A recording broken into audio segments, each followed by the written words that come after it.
Chapitre 7. Préparation de votre corps. Le corps a tendance à vivre dans le passé. Notre corps stocke tous les traumatismes et le stress comme des données sur un disque dur, ce qui peut rester avec nous dans nos muscles et organes et entraîner des problèmes de santé. Par exemple, vous avez peut-être été dans une période de stress intense dans votre vie, ce qui aura augmenté le taux de cortisol, l'hormone du stress, dans votre corps qui interfère à son tour avec la production des hormones de fertilité et qui conduit à un cycle menstruel irrégulier, des règles abondantes, une tension musculaire et une infertilité inexpliquée. Le stress émotionnel que vous transportez avec vous dans votre corps doit être résolu et libéré afin de l'arrêter de vous bloquer d'avoir un bébé. L'acupuncture et le suivi psychologique peuvent être adaptés pour libérer du stress émotionnel du corps, en favorisant ainsi une meilleure régulation des hormones et de la fertilité.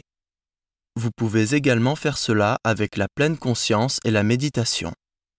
Si vous trouvez qu'il est difficile de méditer tout seul, vous pouvez rejoindre un cours ou télécharger une application sur votre smartphone. Il est important d'écouter votre corps lorsque vous essayez d'avoir un bébé. Cela vous aidera à apprendre ce dont votre corps a besoin pour améliorer votre fertilité et à savoir quel est le bon moment pour essayer de concevoir. La plupart des femmes ne sont pas conscientes de leur corps, par exemple lorsqu'elles ovulent, les détails de leur cycle menstruel et même leur niveau d'énergie. L'esprit est rarement fatigué, c'est pourquoi les personnes pensent que leurs niveaux d'énergie sont corrects. Un esprit hyperactif peut fatiguer le corps. Si nous débranchons notre conscience de notre esprit et que nous la branchons à notre corps, nous pouvons entendre ce qu'il dit et ce dont il a besoin. Des exercices comme la pleine conscience sont un bon moyen de reconnecter notre conscience à notre corps. Le corps envoie de nombreux petits signes, que nous avons listés dans le chapitre 6, et qui, lorsqu'ils sont réunis, deviennent un modèle qui nous permet de voir ce qu'il se passe à l'intérieur de votre corps. L'observation de ces signes permet d'être plus conscient de ce dont votre corps a besoin afin d'avoir un bébé. C'est une courbe d'apprentissage qui est également stimulante, car la conscience de votre corps vous aide à être plus conscient de qui vous êtes. Cela vient avec la pratique et est de plus en plus profond au fur et à mesure que nous apprenons et devenons plus conscients de nous-mêmes. Lorsque vous aménagez dans une nouvelle maison, vous devez d'abord vérifier qu'elle peut vous protéger de l'environnement extérieur, qu'elle est chaude, qu'elle n'est pas humide et qu'elle a de l'eau.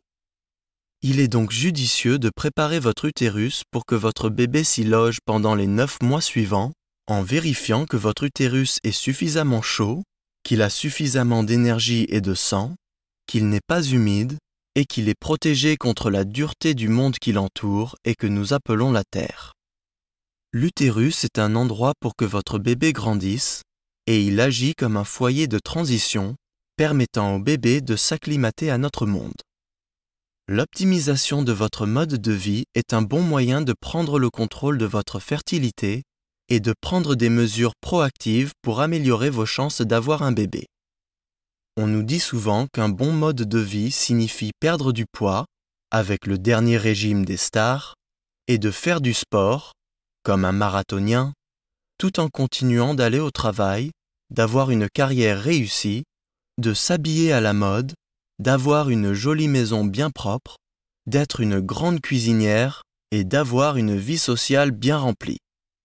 Du point de vue de la médecine chinoise, essayer d'accomplir tout cela affaiblit l'énergie et le sang.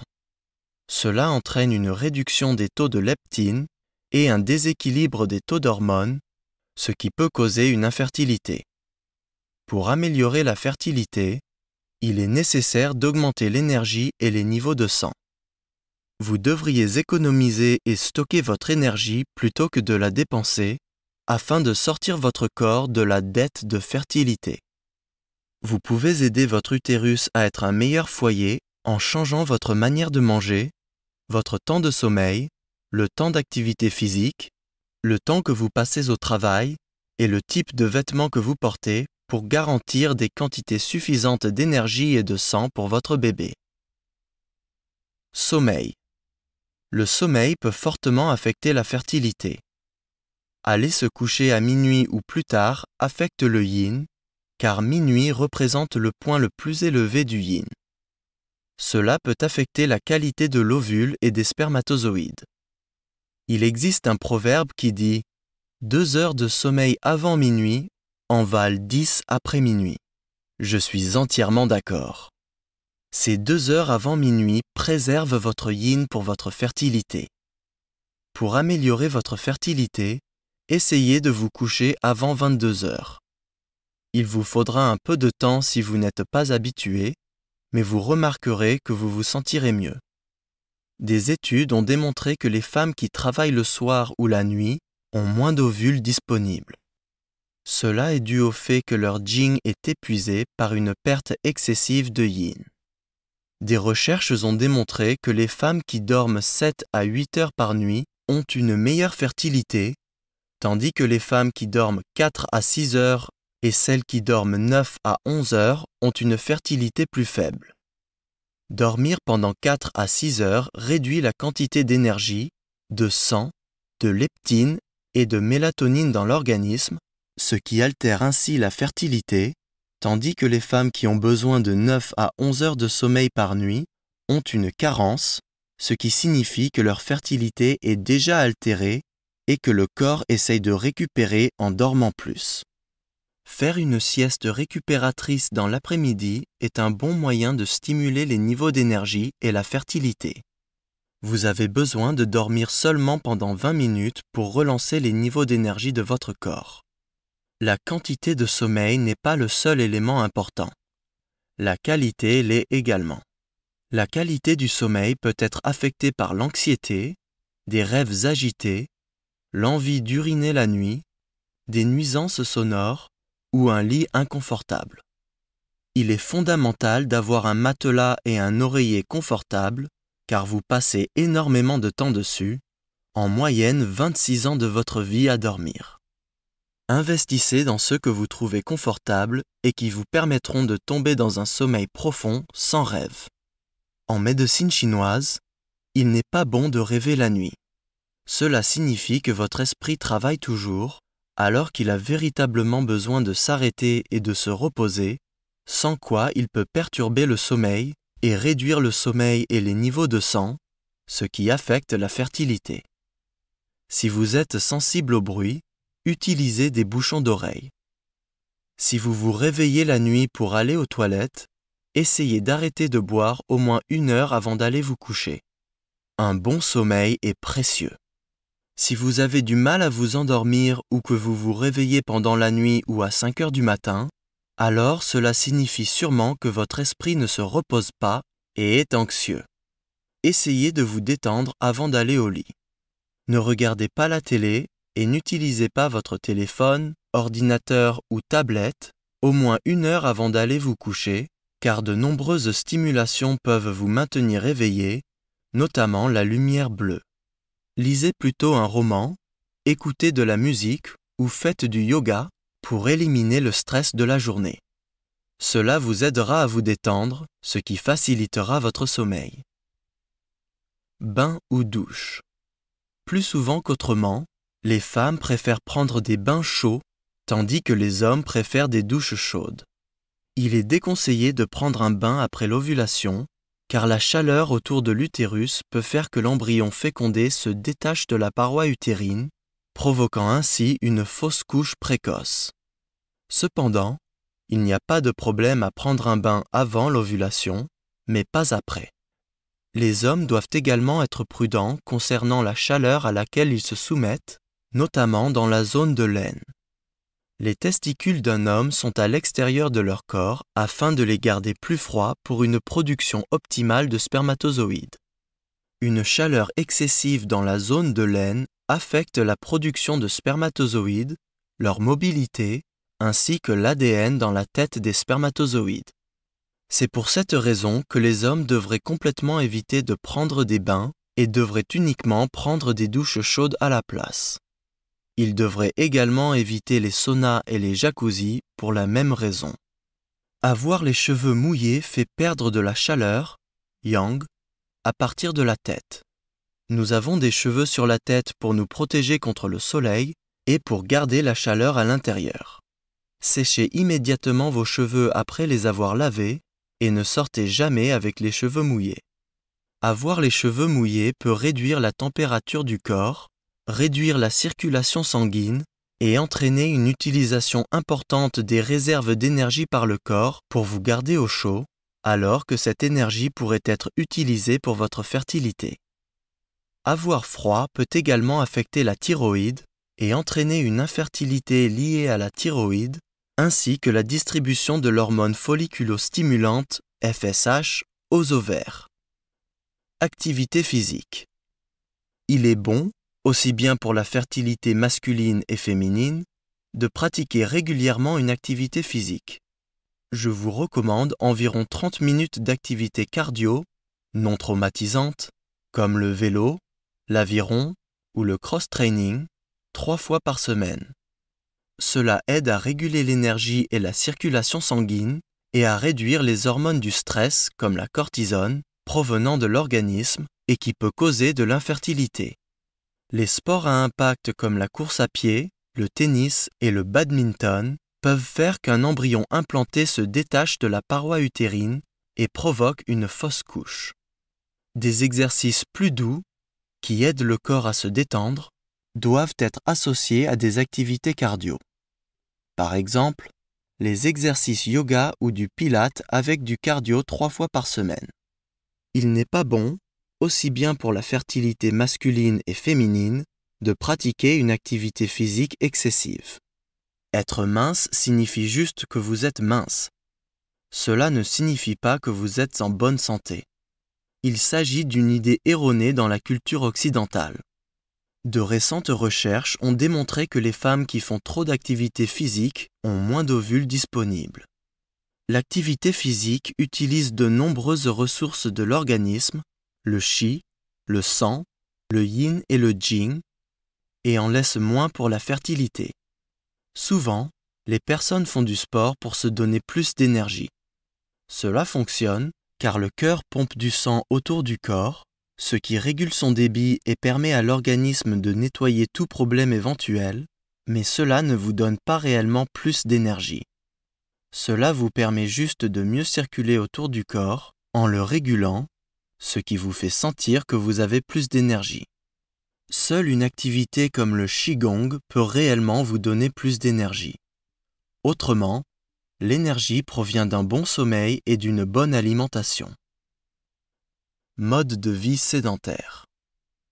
De nouvelles recherches ont démontré que les hommes qui passent plus de temps assis à regarder la télé ont des taux de testostérone inférieurs et un nombre moins important de spermatozoïdes. Cela est probablement dû à la chaleur excessive qui se forme autour des testicules du fait d'être assis, sans flux d'air pour les rafraîchir. Cela peut être un réel problème pour les joueurs de jeux vidéo. Je recommande aux hommes de limiter leur utilisation d'Internet pour les jeux vidéo et de ne s'asseoir pendant seulement quelques heures successives. Les femmes qui ont un mode de vie sédentaire sont plus à risque d'être en surpoids, notamment au niveau de leur abdomen, ce qui, en médecine chinoise, peut provoquer de la stagnation et ralentir la régulation de la circulation sanguine à l'utérus et des hormones de fertilité aux ovaires, ce qui provoque de l'infertilité et un SOPK. Rythme. Aujourd'hui, le rythme de vie moderne n'aide en rien la fertilité. Plus vite nous nous déplaçons ou nous faisons des choses, plus nous utilisons de l'énergie. C'est comme avoir une voiture rapide. Une voiture avec un moteur plus puissant et plus de cylindres utilise plus d'essence, énergie, tandis qu'une voiture avec un plus petit moteur et moins de cylindres utilise moins d'énergie.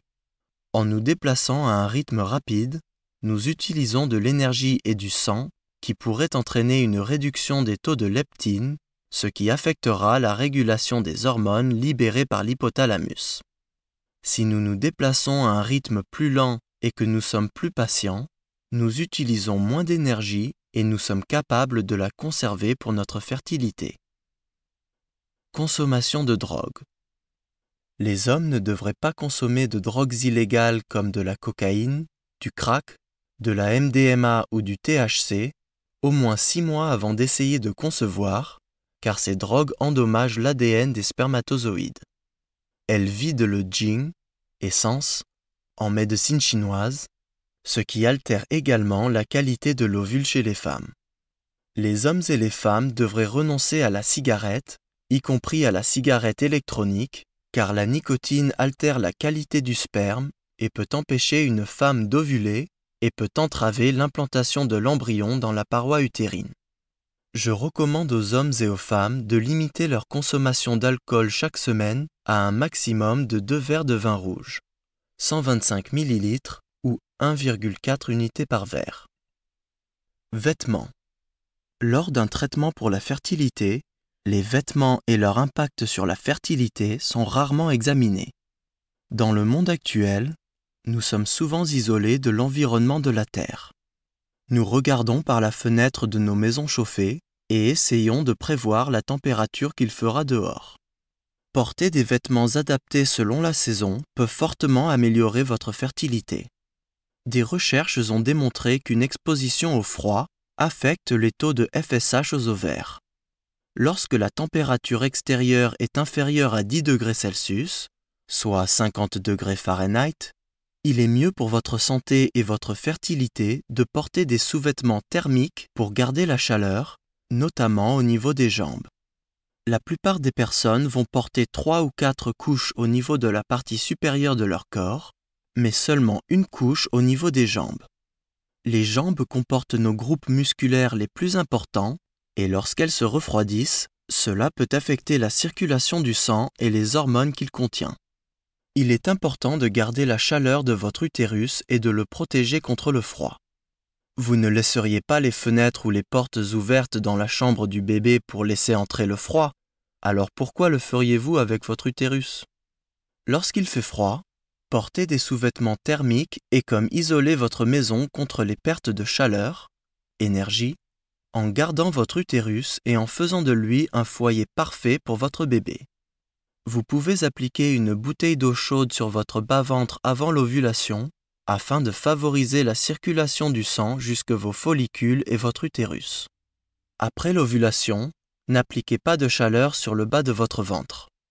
Appliquez-la plutôt sur le bas de votre dos si vous avez froid, ce qui favorise votre yang et vous gardera au chaud. Les gens tombent malades en hiver, car le froid ralentit la circulation sanguine, ce qui fait que le système immunitaire est moins efficace pour combattre les virus, exactement comme une ambulance coincée dans les bouchons. Avec l'arrivée de la médecine moderne au cours du dernier siècle, les personnes sont désormais habituées à porter moins de vêtements par souci de mode et donc à prendre de l'acétaminophène, paracétamol ou des antibiotiques lorsqu'ils sont malades. Ce n'est bon ni pour votre santé ni pour votre fertilité. Ne pas porter suffisamment de vêtements provoque une perte d'énergie qui aurait pu être autrement utilisée pour augmenter les taux de leptine et permettre une bonne régulation des hormones et une meilleure fertilité. Si vous avez trop chaud, cela peut également faire de votre utérus un environnement inhospitalier pour que votre bébé s'y loge pendant 9 mois, ce qui peut causer une fausse couche ou un accouchement prématuré. Si vous avez trop chaud, vous devez changer votre alimentation pour refroidir et ne pas exposer votre corps à trop de chaleur, notamment par de l'activité physique, du stress, des saunas ou des bains de soleil. Les hommes ont tendance à être plus chauds que les femmes et leurs testicules peuvent être affectés par un excès de chaleur. Ils devraient porter des sous-vêtements et des pantalons amples qui permettent à l'air de circuler. Chaussures. Il ne semble pas y avoir un lien évident entre les chaussures et la fertilité, mais choisir des chaussures adaptées peut avoir un impact important sur votre santé et votre fertilité. La régulation de la température des pieds est une manière simple de réguler la température de votre corps. Avoir des pieds chauds signifie avoir un corps chaud. Avoir des pieds froids signifie avoir un corps froid. Pourtant, en hiver, les personnes ne portent pas toujours des chaussures couvertes pour garder leurs pieds au chaud. Comme je l'ai déjà dit, le sang est un liquide. Il est affecté par la température. Si vous avez les pieds froids, cela refroidira le corps et ralentira la circulation sanguine autour du corps, perturbant ainsi la régulation des hormones et la fertilité. Je reproche souvent à mes patients de venir dans ma clinique en portant des baskets, des escarpins ou des chaussures bateau pendant l'hiver, car la semelle de la chaussure n'est pas suffisamment épaisse pour protéger le pied contre le froid du sol, ce qui fait que le pied devient froid. À la place, il est préférable de porter des bottes en hiver pour protéger les pieds contre le froid du sol. Les baskets sont souvent fabriquées en maille, ce qui permet à l'air d'entrer dans la chaussure et de refroidir le pied lors d'un effort physique. En hiver, elles laissent l'air froid rentrer, ce qui refroidit trop le pied et perturbe la circulation sanguine. Portez des baskets uniquement lorsque vous faites du sport à l'intérieur en hiver, à l'extérieur l'été. Il est également important de garder vos pieds au chaud lorsque vous êtes à l'intérieur, notamment en hiver ou dans des bâtiments froids ou avec des sols froids. Porter des chaussettes et des chaussons à la maison favorisera la circulation sanguine autour du corps et améliorera la régulation des hormones et votre fertilité. Si vous souffrez de pieds très froids, je vous recommande de faire des bains de pieds chauds tous les jours pour favoriser et améliorer la circulation sanguine. Don de sang. Le don de sang joue un rôle important dans la société actuelle car il permet d'aider des personnes moins chanceuses et cela devrait être applaudi. Sans le don de sang, de nombreuses personnes mourraient. Cependant, lorsque vous essayez d'avoir un bébé, il est fondamentalement important de conserver et de produire du sang pour le traitement de l'infertilité. Les femmes perdent du sang tous les mois et doivent en reproduire. Mais à cause d'une vie stressante, de nos carrières, d'une activité physique excessive, de nos activités sociales et d'une mauvaise alimentation, les niveaux de sang sont souvent inférieurs à ce qu'ils devraient être. Lorsqu'une femme essaye d'avoir un bébé, elle ne peut pas se permettre de perdre du sang, car celui-ci est nécessaire pour sa fertilité, pour la croissance du placenta et pour son bébé. Les donneurs de sang ont plus de risques de développer une insuffisance en fer, ce qui peut perturber la fertilité et une grossesse. C'est pour cette raison que je ne recommande pas aux femmes qui essayent d'avoir un bébé de donner du sang. Cependant, dans la majorité des cas, il n'y a pas de problème pour que les hommes donnent du sang lorsqu'ils essayent d'avoir un bébé, car ils ne perdent pas du sang tous les mois. Faire un régime. Souvent, lorsque les femmes viennent me voir pour la première fois, elles disent qu'elles veulent perdre du poids et avoir un bébé. Il est parfois nécessaire de perdre du poids lorsque le rapport entre la taille et les hanches est supérieur à 0,8, car cela améliore la fertilité. Dans de nombreux cas, il est préférable que cette perte passe par de l'exercice physique et une bonne alimentation. Il n'est pas conseillé de faire un régime, car cela épuise le corps et réduit les taux de LH et de leptine, ce qui peut altérer la fertilité. Suivez plutôt ces conseils simples pour perdre du poids. Il a été démontré par des études que l'acupuncture aide à perdre du poids. Éliminez le gluten. Cela vous aidera à perdre rapidement du poids, car le gluten peut perturber le fonctionnement de la rate en l'épuisant, ce qui entraîne une prise de poids. Éliminez les sucres raffinés de votre alimentation. Ne pas manger trop tard, c'est-à-dire après 19 heures. Avoir une alimentation équilibrée, comme indiqué dans le chapitre 11. Manger des aliments riches en cuivre, car ils sont importants pour le métabolisme des graisses. Les aliments riches en cuivre comprennent les céréales complètes, les haricots, les noix, les pommes de terre, les légumes à feuilles vert foncé et les pruneaux. Faites du sport, cardio, 3 fois par semaine, mais pas plus. Si une femme fait un régime et qu'elle tombe enceinte, la grossesse est à risque car le corps est dans un état fatigué. Dans ces cas, l'acupuncture et les herbes médicinales chinoises sont très importantes pour aider la femme et le bébé, notamment pendant les 12 premières semaines. Améliorez votre cycle menstruel. L'amélioration de votre cycle menstruel est l'aspect le plus important du traitement de l'infertilité pour une femme. Il s'agit du cœur de la médecine chinoise et c'est un élément négligé par la médecine occidentale. En améliorant votre cycle menstruel, cela favorise la croissance et la maturation de l'ovule et son implantation dans la paroi de l'utérus. Cela réduit également le risque d'une fausse couche précoce en assurant une circulation sanguine adaptée à l'utérus, ainsi que la régulation des hormones. Voici plusieurs étapes que vous pouvez suivre pour améliorer votre cycle menstruel. Reposez-vous et ne faites pas d'exercice physique lorsque vous avez vos règles, car cela peut provoquer une insuffisance en sang. Réduisez la quantité de produits cosmétiques que vous utilisez à seulement 2 ou 3.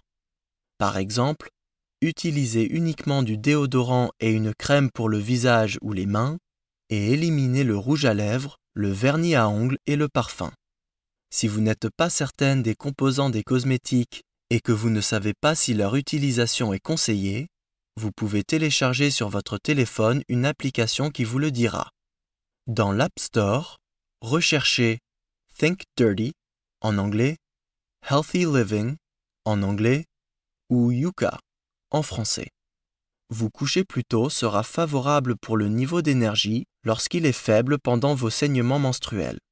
L'idéal est de se coucher avant 22 heures et de dormir 7 à 8 heures. Lorsque vous avez envie d'aliments sucrés pendant vos règles, cela est dû au fait que votre corps a besoin d'énergie rapide car vous perdez de l'énergie par le sang. Cela peut indiquer que vous avez une insuffisance en sang. Augmentez votre apport en fer et en protéines et reposez-vous. Observez vos saignements menstruels. Sont-ils rouge foncé ou clairs? Y a-t-il des caillots? S'ils sont rouge foncé avec des caillots, il s'agit d'une stagnation de sang car il ne circule pas librement. Cela peut être causé par une frustration de ne pas être enceinte ou par une exposition au froid. Pratiquez la pleine conscience et utilisez une bouteille d'eau chaude sur votre ventre pendant les saignements. Faites de nouveau connaissance avec votre corps. Si vous avez des douleurs, utilisez une bouteille d'eau chaude ou de l'acupuncture plutôt que des analgésiques pour soulager l'inconfort.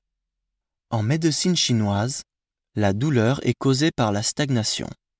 La chaleur favorise la circulation du sang, car il s'agit d'un liquide, ce qui aide donc à empêcher la stagnation. C'est ainsi que l'acupuncture aide à soulager la douleur. Les analgésiques ont des effets indésirables qui peuvent altérer la fertilité. Utilisez des cups ou des serviettes hygiéniques plutôt que des tampons.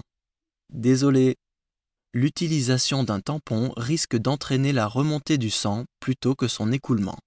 Cela peut provoquer des résidus de sang qui forment une stase du sang dans l'utérus. Une stase du sang dans l'utérus peut provoquer des problèmes lors de la croissance de la nouvelle muqueuse de l'utérus, de même qu'une obstruction des spermatozoïdes arrivant jusqu'à l'ovule. Les résidus de sang peuvent également provoquer une endométriose, des polypes et des fibromes. Votre ventre doit toujours être couvert afin qu'il ne soit pas exposé au froid et qu'il reste chaud. Cela favorisera l'écoulement du sang et permettra à votre utérus d'être confortable et chaud pour que votre bébé s'y loge. Si vous trouvez que vous êtes plus sensible aux foules ou à la douleur pendant vos règles, cela peut indiquer un manque d'énergie. Nous avons besoin d'une certaine quantité d'énergie pour supporter les gens et tolérer la douleur. Prenez du ginseng et des compléments en fer et optimisez votre alimentation. Voir les chapitres 11 et 12 pour plus d'informations à ce sujet. Si vous souffrez de symptômes prémenstruels avec des crampes, douleurs, SPM et seins sensibles, cela indique que vous êtes frustré. Trouvez un endroit calme et essayez de vous détendre, de méditer ou de faire de la méditation consciente, ou recherchez un acupuncteur.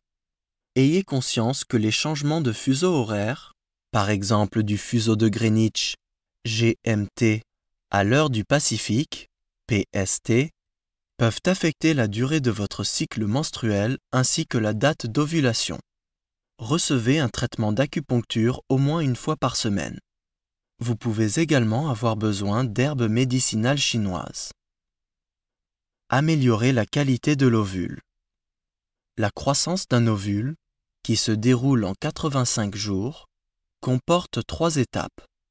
Les 3 étapes successives de la croissance d'un ovule sont phase de multiplication, phase de croissance, phase de maturation. Pendant chacune de ces étapes, le développement de l'ovule, et donc sa qualité, peuvent être affectés par les facteurs suivants. Taux de leptine, qui régule les hormones de l'hypothalamus, de l'hypophyse et de fertilité comme la FSH et la LH. La leptine correspond au niveau d'énergie.